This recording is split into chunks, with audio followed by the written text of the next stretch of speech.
ខ្ញុំបាទឈ្មោះគូនកឹមគឺជាអ្នកដែលធ្វើការអភិរក្សថ្មនៅរៀនហាលខាងកើតប្រាសាទទាសម្រែនេះបាទគម្រោងនេះគឺពួកខ្ញុំចាប់ដើមដំបូងគឺផ្នែកខាងជើងនោះគឺយើងបានសិក្សាបណ្ដើរនិងធ្វើបណ្ដើររយៈពេល2ឆ្នាំកន្លះប៉ុន្តែយើងចាប់ដើមគម្រោងថ្មីនៅទិស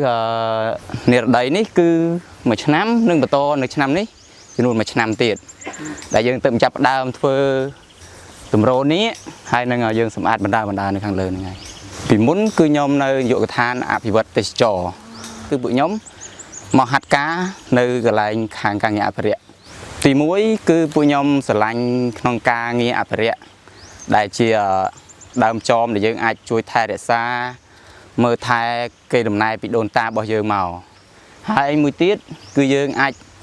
រៀនចំណេះជំនាញផ្សេងពីលោកគ្រូអ្នកគ្រូដែលកើតមានបទពិសោធន៍ជាច្រើនឆ្នាំជាក់ស្ដែងលោកគ្រូឡុងណារីដែលកើតបានជួសជុលតាំងពីយូរណាស់មកហើយនៅតាំងពីប្រាសាទអង្គរនិងប្រាសាទផ្សេងទៀតដែលកើតមានបទពិសោធន៍និងចំណេះជំនាញដែលអាចបង្ហាត់បង្រៀនពួកខ្ញុំឲ្យអាចថាជាអ្នកជំនាន់ក្រោយនិងយកមកការពារនិងថែរក្សា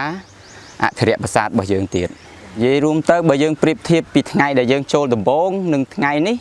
គឺយើងចេះបានច្រើនទី1ពីមុនគឺយើងអត់ដឹងថាការងារអភិរក្សគេនិយាយថាការងារអភិរក្សយើងដឹងត្រឹមថាអភិរក្សប៉ុន្តែយើងអត់ដឹងថាអភិរក្សរបៀបម៉េចការអភិរក្សគឺយើងអភិរក្សរបស់បុរាណមកគឺយើងបានរៀនអញ្ចឹងគឺយើងដឹង step ដែលយើងអាចដឹងថាតើយើងគួរអភិរក្សពីណាទៅណាហើយយើងដឹងពីតម្លៃនៃថ្មម្ដុំដែលយើងអាចថាយើងឃើញថ្មម្ដុំវានៅបាត់កប់ក្នុងដីប៉ុន្តែយើងអាចដឹងថាថ្មនេះគឺយើងអាចយកមកប្រើការបានអាហ្នឹងគឺជាចំណេះដែលយើងបានរៀនមកពួកខ្ញុំគឺគោលចំហរៀងខ្លួនគឺយើងចង់បន្តការងារនេះបន្តទៀតបើសិនជាមានចាត់តាំងឬមួយក៏មានគម្រោងណាមួយគឺពួកខ្ញុំនឹងបន្តធ្វើនៅខាងការងារអភិរក្សនេះបន្តទៀត